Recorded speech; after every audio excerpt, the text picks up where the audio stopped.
Arrancamos entonces, y aquí primero debo conocer qué estudia la bioética, ¿no? La bioética va a ser una disciplina que se va a encargar del estudio y específicamente de la relación que va a tener el médico, en este caso, ¿no?, con el paciente, y cómo es que aplica y utiliza la tecnología, el avance de la ciencia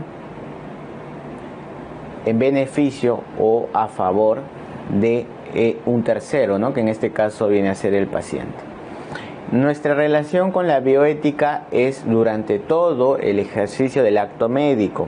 Hay un concepto importante, recuerden que en nuestro país quien va a regular todas las cuestiones bioéticas y deontológicas es el Colegio Médico del Perú.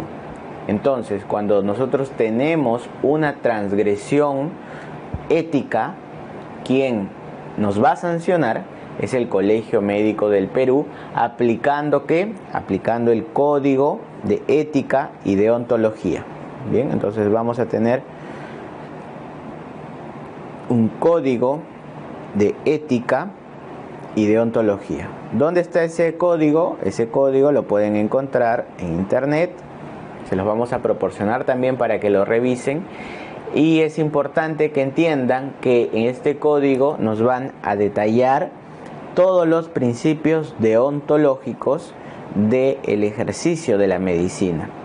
¿Qué significa deontológico? Ya ha sido motivo de pregunta de examen. Entonces, la deontología va a estudiar el deber profesional. En este caso, como hablamos del deber profesional médico, es justamente a lo que se aboca, el deber profesional médico. O sea, como médicos, ¿qué debemos de realizar para que el acto médico sea adecuado? ¿Cómo debe ser el manejo con el paciente, la confidencialidad, la historia clínica, etcétera? Por lo tanto, y eso lo hablaremos ya posteriormente, cuando un médico, por ejemplo, cae en malpraxis y recibe una denuncia, va a afrontar diversos tipos de responsabilidad. Por un lado, vamos a tener la responsabilidad civil o responsabilidad penal, si es que existe algún tipo de denuncia. Por otro lado, vamos a tener una responsabilidad administrativa con nuestro empleador, que generalmente son hospitales del Estado o también puede ser un privado, una clínica. Por otra parte, vamos a tener una responsabilidad ética, ¿sí? Y quien nos va a sancionar en la parte ética, como les comenté, es el Colegio Médico, basado en este Código de Ética y Deontología. Por lo tanto, es importante que lo conozcan, lo lean para el ejercicio y la práctica médica. Las sanciones van desde un simple llamado de atención hasta la inhabilitación profesional, ¿no?, lo cual es obviamente muy grave. Perfecto. Continuamos, y dentro del capítulo de bioética, el contexto histórico y los documentos que debemos conocer para poder abordar, vamos a mencionar a 4 hitos o documentos. El primero, conocido como el Código de Nuremberg. Entonces, ¿qué es el Código de Nuremberg? El Código de Nuremberg viene a ser aquella sentencia que se realiza a los científicos nazis que experimentaron con seres humanos, ¿no? Esto dado en el contexto de la Segunda Guerra Mundial. Por lo tanto, el Código de Nuremberg es una sentencia basada en un juicio que se le realizó a estas personas. Y es importante porque dentro del Código de Nuremberg, o a consecuencia de este código, tenemos el antecedente histórico del consentimiento informado. Entonces, el consentimiento informado, ¿dónde tiene su origen histórico? Si es que me preguntaran ello, en el Código de Nuremberg. ¿Ya está? Listo. Otro documento importante es el de la Declaración de Helsinki. La Declaración de Helsinki justamente lo que pretende regular es la investigación en seres humanos. Esta investigación en seres humanos no implica solamente el consentimiento informado, como ya le hemos mencionado, sino que hay más factores. Por ejemplo, cuándo hay que usar o no hay que usar un placebo, cómo es que se debe realizar la indemnización en caso de lesiones a participantes en ensayos clínicos, entre otros aspectos de la investigación. Entonces, desde el punto de vista de investigación en seres humanos, la Declaración de Helsinki es la que la regula. Y esta además se ha venido actualizando conforme la ciencia avanza. Bien. Y dos hitos históricos que no deberían olvidar. El número 3 corresponde al experimento de Tuskegee. Este experimento de Tuskegee, ¿dónde se realizó? Se realizó en Estados Unidos, específicamente en Alabama. ¿Qué se realizaba ahí? Se inició una investigación más o menos alrededor de la década del 40, durante más de 2 décadas. Llegó hasta la década del 70 esta investigación, ¿no? Entre el 40 y el 70. Y los sujetos de investigación fueron personas afroamericanas que estaban o habían contraído sífilis. ¿Qué hicieron los investigadores? A pesar de que ya en ese momento se conocía que el tratamiento para la sífilis se realizaba con antibióticos, en este caso penicilina, pues a estas personas afroamericanas no se les daba esa medicina. Por el contrario, más bien se les administraba placebo, se les realizaba punciones lumbares con fines diagnósticos. ¿Qué hacían estos investigadores? Pues en realidad lo que estaban determinando era la evolución o la historia natural de la enfermedad. Esto, obviamente, si lo veríamos en la actualidad, sería un escándalo, ¿no? Imagínense tener sujetos de investigación, que exista ya una cura probada, demostrada con ciencia, con base científica, y que a pesar de eso no se les administre el tratamiento, sino que se les deje llegar incluso hasta la muerte, solamente con el fin de conocer la historia o la evolución de la enfermedad. Entenderán que a pesar pues que esto pasó hace 50 años más o menos, igual se consideró un escándalo, y hasta ese momento no había una regulación o unos principios claros que guiaban el actuar tanto de los médicos como de los investigadores. Es por ello que a consecuencia del experimento de Tuskegee es que se publica el famoso informe de Belmont. Y el informe de Belmont inicialmente planteó 3, siguiente año se actualizaron, y es el que va a dar paso a la creación de los 4 principios bioéticos que siguen vigentes hasta la actualidad.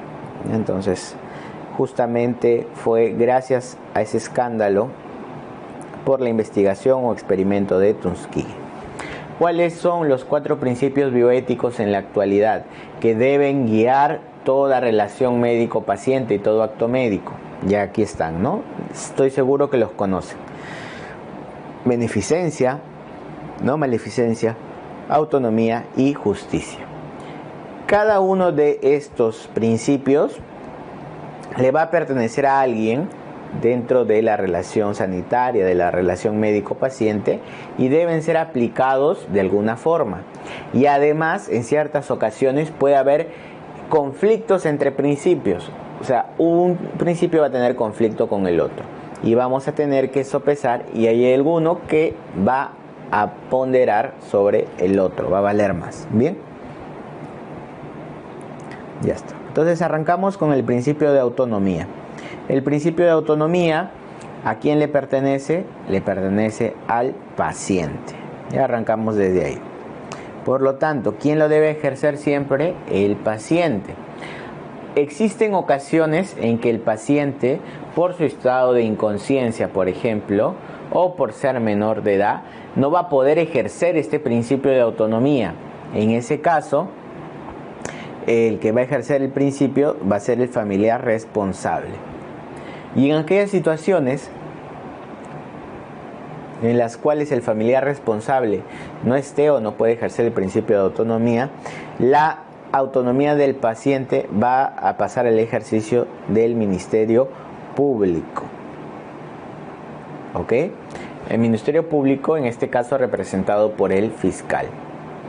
En situaciones de emergencia y ante una situación en la cual el paciente no puede ejercer su autonomía, pues se va a primar la beneficencia, salvar la vida, etcétera, del paciente. Pero en general este es el orden, ¿sí? Paciente siempre, y si no puede, está inconsciente, familiar responsable y luego fiscal o Ministerio Público. Este principio de autonomía es el que sustenta al consentimiento informado. Entonces el consentimiento informado tiene como antecedente histórico al Código de Nuremberg, pero tiene como principio que lo sustenta al principio de autonomía. Está el consentimiento informado. Entonces, gracias a este principio de autonomía, se respeta la autodeterminación de la gente. Esa vendría a ser la definición, ¿no? El respeto de la autodeterminación.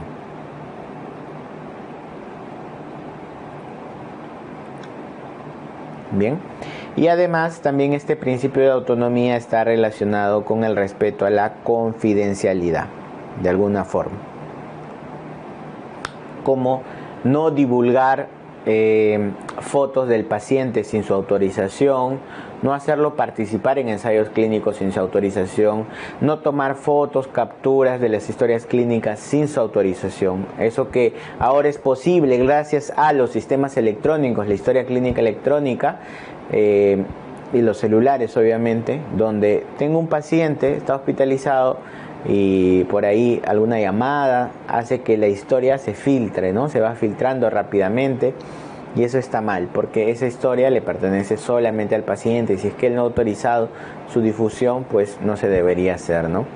Igual sucede en el caso, por ejemplo, de personas mediáticas, personas conocidas que llegan a emergencias y fotos de ellos o de sus atenciones son circulados a través de redes sociales, ¿no? En este caso, pues, hay una vulneración de este principio elemental en la bioética, que es el principio de la autonomía. Bien, ahora vamos con el segundo principio. Ya le hemos señalado acá el primero, acá está el segundo, el principio de la beneficencia. El principio de la beneficencia, ¿dónde se origina? En la relación médico-paciente. Ojo, en la relación, o sea, no es ni del médico ni es del paciente, está en la relación del médico-paciente. ¿Y cómo lo podría entender? Como obtener el máximo beneficio posible. De acuerdo con la evidencia vigente. Y entonces vamos a poner ejemplos en los cuales se transgrede el principio de beneficencia, ¿sí? Imagínense que llega un paciente a la emergencia y ustedes se enteran mientras lo están atendiendo. Imagínense que llega un paciente con una herida de bala, ¿sí? Mientras lo están atendiendo se enteran que es un delincuente. ¿Y ustedes qué dicen? Bueno, no lo voy a atender, o dejan de brindarle la mejor atención, ¿no? Para que finalmente fallezca o tenga algún tipo de secuela. Entonces, en ese momento, ustedes que han dejado de darle al paciente el máximo beneficio posible, de acuerdo a la evidencia, ¿no? Que de repente el tratamiento que correspondiera realizar una cirugía, ustedes no la han hecho, han transgredido de la beneficencia. Otro ejemplo. Llega un paciente con VIH, ¿no? Que por algún motivo no requiere algún tipo de intervención, ¿no? Quirúrgica. Y ustedes deciden pues no realizarlo, ¿no? Por el riesgo, etcétera. Entonces también, ¿no? En ese caso se estaría transgrediendo el principio de beneficencia. ¿Por qué? Porque no le estoy dando al paciente el mejor tratamiento posible. Ya tengan en cuenta eso. Vamos con el siguiente principio que a veces genera confusión, que es el principio de la no maleficencia. La no maleficencia, sí pertenece a quién? Va a pertenecer a el médico tratante. Bien. Cuando yo hago ejercicio de este principio de no maleficencia, recuerden esa máxima que utilizamos, ¿no? El primum non nocere, primero no hacer daño, ¿ya? Primero no hacer daño, ya está. Entonces, justamente el principio de no maleficencia lo que hace es un balance de riesgo-beneficio. Cuando el riesgo va a ser mayor que el beneficio, entonces yo puedo abstenerme de realizar el acto médico justamente sustentado en el principio de la no maleficencia, ¿sí? Cuando el riesgo es muy alto comparado con el beneficio del paciente. Cuando transgredo este principio de no maleficencia, por ejemplo, imagínense que tienen un paciente con algún tipo de tumor cerebral, tumor maligno cerebral, que de pronto se enclava, hace una insuficiencia respiratoria, y el médico de turno, ¿qué hace? Lo pone en ventilador mecánico, ¿no? Entonces, ¿qué está haciendo él? ¿Le va a dar algún beneficio ese tratamiento que está haciendo? ¿Esa prolongación, esa obstinación terapéutica, ese encarnizamiento, tendrá algún beneficio para el paciente? No, entonces en este caso pues está transgrediendo este principio, ¿no? De no hacer daño. O utilizar tratamientos, fármacos que no están demostradas su utilidad y que incluso podrían ser más riesgosos para el paciente, ¿no? Entonces estoy transgrediendo también el principio de no maleficencia. Ya está. Por lo tanto, diferencien uno de otro. Cuando transgredo el número 2, la beneficencia, yo lo transgredo cuando dejo de dar un tratamiento que podría tener un efecto beneficioso. En cambio, la no maleficencia es transgredida cuando yo doy. O sea, la no maleficencia se transgrede por actuar en exceso. En cambio, la beneficencia se transgrede por actuar en defecto, por dejar de hacer. Y ahí está la diferencia que ustedes les va a facilitar el desarrollo de las preguntas, ¿ya? Nuevamente, la transgresión de la beneficencia se da por dejar de hacer, por defecto, por dejar de hacer lo que debía hacer. La transgresión de la no maleficencia es por exceso, por hacer cosas cuando no las debía hacer, ¿no? Imagínate dar corticoides en la primera semana de una infección por COVID, pues estás transgrediendo este principio, ¿no? Listo. Y por último, el principio de justicia. El principio de justicia es un principio que no va a pertenecer ni al médico, ni al paciente, ni a la relación médico-paciente, sino pertenece al colectivismo, a la sociedad. Y lo que busca en realidad es un bien común. Por ejemplo, cuando el gobierno decreta medidas como la vacunación a nivel nacional de todas las personas, ¿qué es? Entonces ahí te pones a pensar, ¿no? ¿Qué principio prima en este ejemplo, ¿no? Cuando el gobierno dicta una medida como esta. Algunos me dirán, es beneficencia, ¿no? Porque están haciendo un bien que tiene evidencia científica, etc. Pero tú te preguntas, esa disposición gubernamental, esa norma, esa ley, ese reglamento, ¿no? ¿Se genera en la relación médico-paciente o se genera desde un gobierno hacia el colectivo? Entonces la vacunación, ¿no? Es del gobierno hacia el colectivo. Por lo tanto, ahí es principio de justicia. Cuando salen, norman los toques de queda, el uso de mascarillas, etcétera, pues es de la misma forma, ¿no? Sale desde el gobierno hacia toda la población. ¿Por qué? Porque buscan el bien común, el bien colectivo. Ya entonces, por ahí está la clave para que ustedes puedan abordar las preguntas. Si bien ambos buscan el beneficio de la población, uno lo hace de forma individual en la relación médico-paciente, que sería la beneficencia, y el otro lo hace de forma colectiva. Ya está, entonces con eso ya va quedando un poco más claro. Lo último que nos faltaría saber respecto a los principios es respecto a los conflictos. Bien, entonces respecto a los conflictos yo voy a tener dos tipos de conflictos. Uno, el conflicto beneficencia versus no maleficencia, y el conflicto autonomía versus justicia.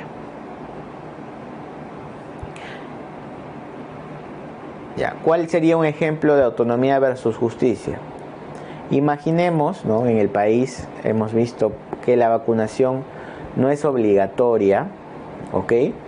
Pero sí se requiere para diversos trabajos, por ejemplo, para el ingreso a lugares, etcétera, ¿no?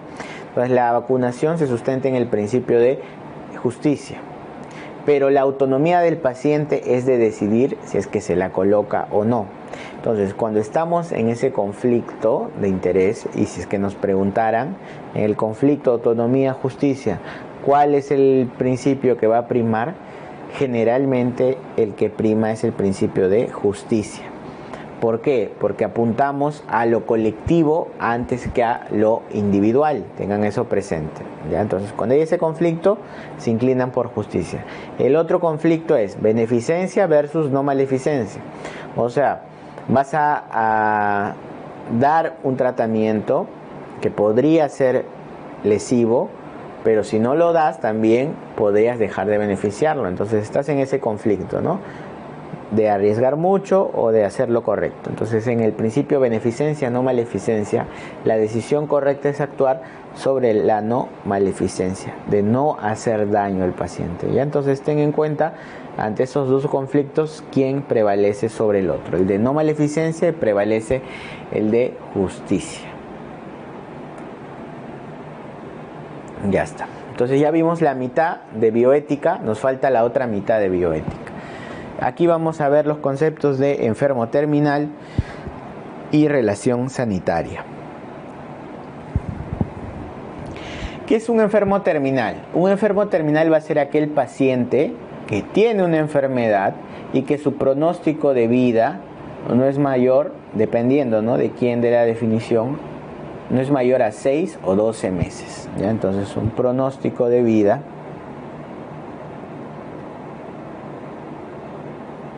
inferior a los 6 o 12 meses. Ya está. Entonces, a ese paciente le vamos a llamar enfermo terminal. Y la pregunta es, ¿qué o cuál debe ser la postura del médico ante un enfermo terminal? Bien, entonces veamos cada una de las posturas. Vamos a hablar primero de la eutanasia. Primero, conozcamos o recordemos que la eutanasia no está permitida en nuestro país. ¿Qué significa eutanasia? Pues etimológicamente significa eu es buena y thanos muerte, ¿no? O sea, la buena muerte. Que es una alternativa de anticipar la muerte del paciente con el fin de disminuir su sufrimiento. Entonces imagínense que acá tienen, ¿no?, el relojito de arena. Gracias a la eutanasia disminuyo el tiempo de vida, ¿sí? Va a morir antes el paciente. Pero a su vez, esta cara triste que es por sufrimiento también va a disminuir, ¿no? Obviamente, estoy acortando el sufrimiento a costa de acortarle la vida. Esa es una postura que puede tomar el médico respecto al enfermo terminal. Otra postura, ¿cuál es? La de la ortotanasia. Entonces, igual, tengo un paciente terminal al cual le ofrezco terapia paliativa. Cuando yo hago ortotanasia, y eso es importante que lo recuerden, se hace el manejo físico, psicológico, o sea, integral del paciente terminal y de su familia. Ojo, la familia también está comprendida dentro de la ortotanasia, o mejor dicho, tratamiento paliativo. Entonces, tienes un paciente con cáncer y lo estás manejando con opioides, pues ese es un tipo de tratamiento paliativo, o sea, es ortotanasia. A su vez, como sabes que ya le quedan pocos poco tiempo, semanas, meses de vida, pues tiene que recibir interconsultas con psicología, ¿no? Para que pueda afrontar y entender su fallecimiento, y de la misma forma a la familia. Recuerden que tienen que acompañar, o quien se encarga de esto tiene que acompañar en la familia durante el duelo, ¿ya? Entonces, la ortotanasia va a cambiar en algo el tiempo de vida.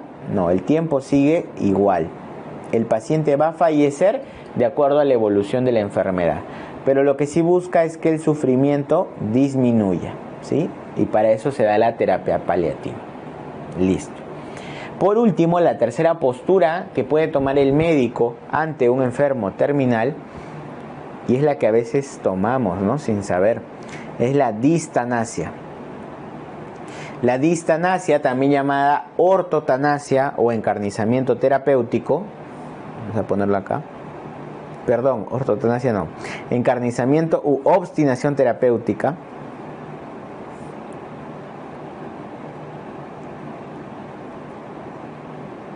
Encarnizamiento u obstinación son otros nombres. Consiste en qué? En que a mi paciente yo ya no le acorto la vida, sino se la alargo. Ah, bacán, ¿no? Más vida, va a vivir más. Pero además que estoy alargando, o estoy prolongando, estoy aumentando el sufrimiento, ¿no? Justamente son esos casos, pues, que tienes pacientes con muerte encefálica, que igual lo intubas. ¿Y para qué? Sabes que ese paciente no tiene posibilidad de recuperación.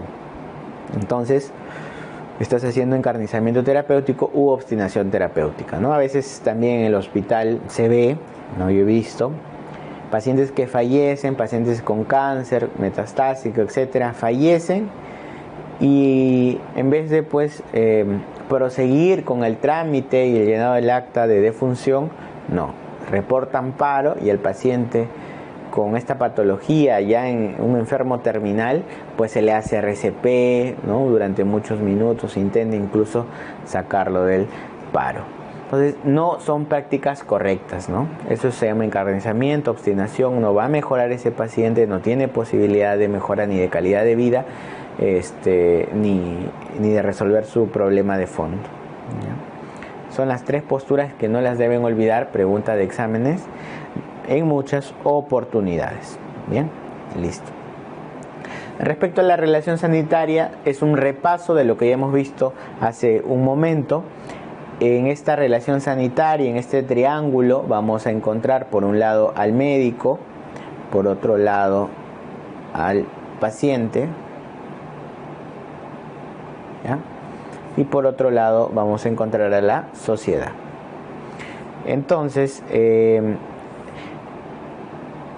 aquí, en el lado de la relación médico-paciente, tendremos a la beneficencia, por la parte del médico la no maleficencia, y por el lado del paciente la autonomía. Finalmente, para la sociedad, ¿no?, falta una D ahí, para la sociedad el principio que prima es el principio de justicia. Listo. En ocasiones esta relación sanitaria se va a dañar. ¿Como cuándo? Como cuando el médico cae en malpraxis. ¿Ya? Ahí está. Entonces, ¿qué vendría a ser la malpraxis? La malpraxis viene a ser el momento en el cual el médico no realiza de forma adecuada su acto médico. O sea, se sale de la lex artis de la medicina. ¿Qué es la lex artis de la medicina? La ley del arte, ¿sí? O sea, se sale de lo establecido, como actuar de acuerdo a las recomendaciones de guía de práctica clínica, por ejemplo, ¿no? Entonces, la malpraxis justamente es eso, es salirse de lo establecido. Y cuando te sales de lo establecido en el acto médico, en el ejercicio del acto médico, entonces vamos a encontrar que hay 4 variedades de malpraxis, motivo de pregunta varias veces también. ¿Cuáles son estas? Vamos a tener a la imprudencia,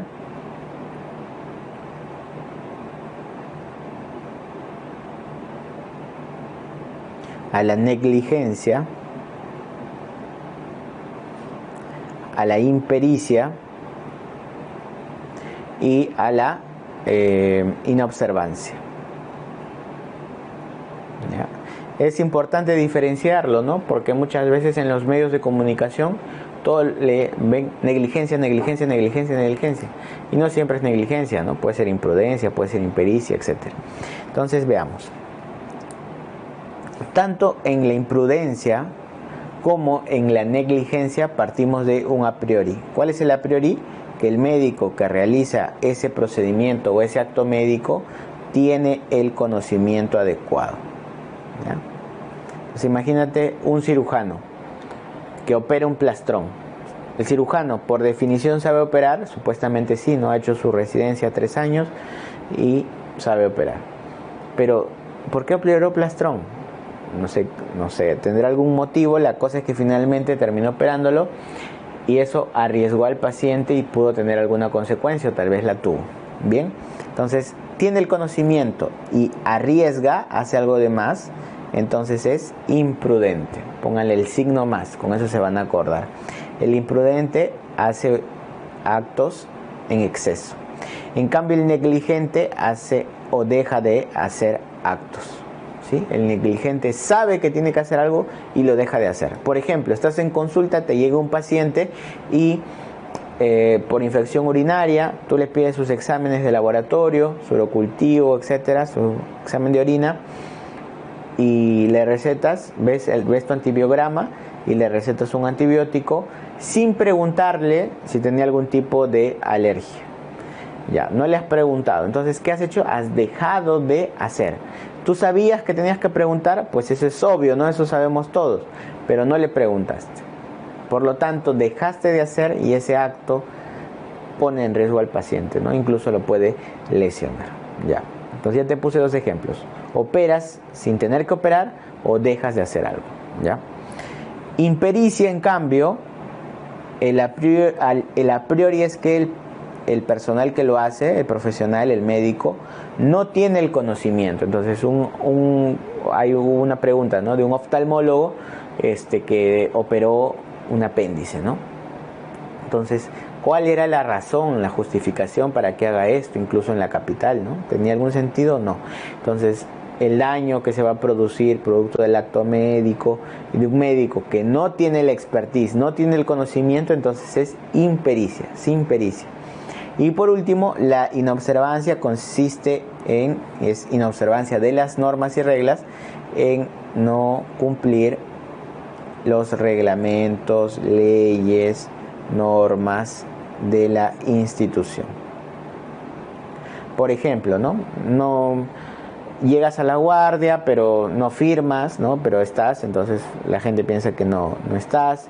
O no llenas tu historia clínica, no llenas el reporte operatorio, entonces no estás cumpliendo con el llenado de documentos, caes en inobservancia. ¿Ya? Están los 4 tipos de malpraxis. Solamente para recordarles y pues citarles un ejemplo, ¿no? Imagínense que ustedes manejan un vehículo, ¿ya? Entonces tienen su carro. Si ustedes van a excesiva velocidad, entonces ¿qué son? Son imprudentes, están haciendo algo de más, ¿sí? Si ustedes más bien no manejan excesiva velocidad, pero no se ponen su cinturón de seguridad, entonces están dejando de hacer algo, son negligentes. Ya. Ahora, si no saben manejar y agarran el carro de alguien y se suben, intentan manejar, entonces eso es impericia, no saben manejar. Inobservancia será pues, tienen su cinturón, van a la velocidad adecuada, saben manejar, pero no llevan sus documentos. ¿Sí? Entonces imagínense que ocasionan un accidente, no están cargando el SOAT y ¿qué va a suceder? Pues por eso se podría retrasar la atención de algún tercero, algún herido, ¿no? Ya está. Entonces tengan en cuenta eso, ¿no? El ejemplo claro que les he puesto que corresponde a manejar un vehículo. Y para terminar, vamos a hablar de ¿qué? De la obstinación terapéutica. Perdón. De la obstinación ya hablamos, ¿no? De la distanasia. Vamos a hablar de la objeción de conciencia.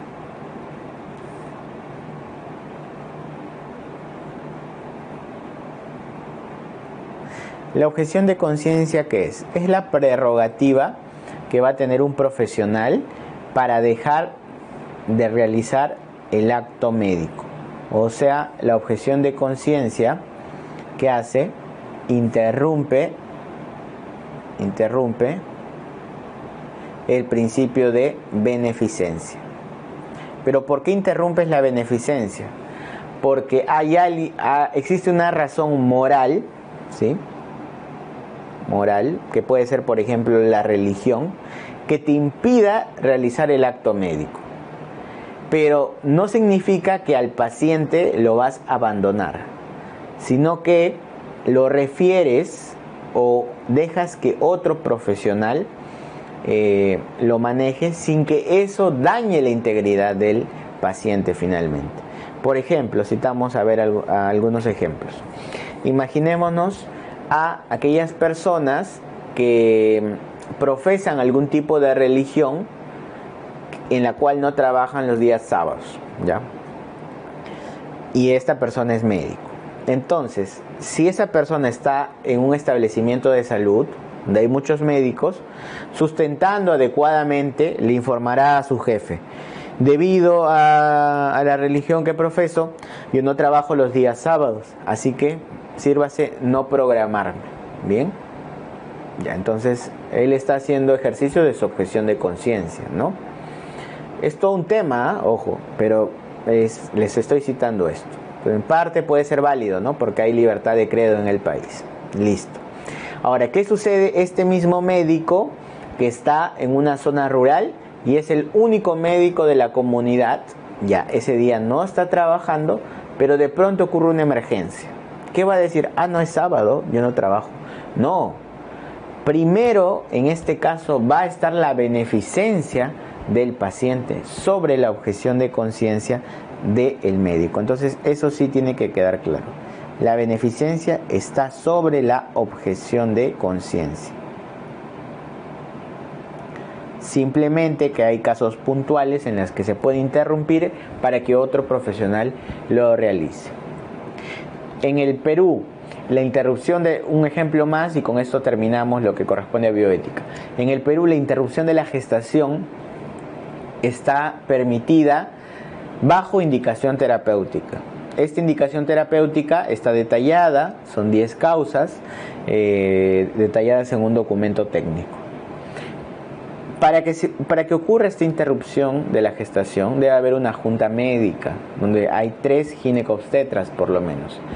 Y el jefe del servicio designa a uno de ellos, de estos 3, para que interrumpa la gestación. ¿Qué sucede si este médico dice: por motivos religiosos, de creencias, valores, etcétera, no voy a realizar esa interrupción de la gestación, me abstengo? Entonces, ¿qué debe hacer el jefe? Designar a alguien más. ¿Se puede hacer esto? Sí. ¿Por qué? Porque tienes justamente, que según la directiva, tienes 3 profesionales. Entonces, si no eres tú, será otro más. Es otro ejemplo en el cual se realiza la objeción o se utiliza la objeción de conciencia. Son casos muy puntuales. Bien, listo. Entonces, hasta acá hemos visto los conceptos de bioética en la sesión programada.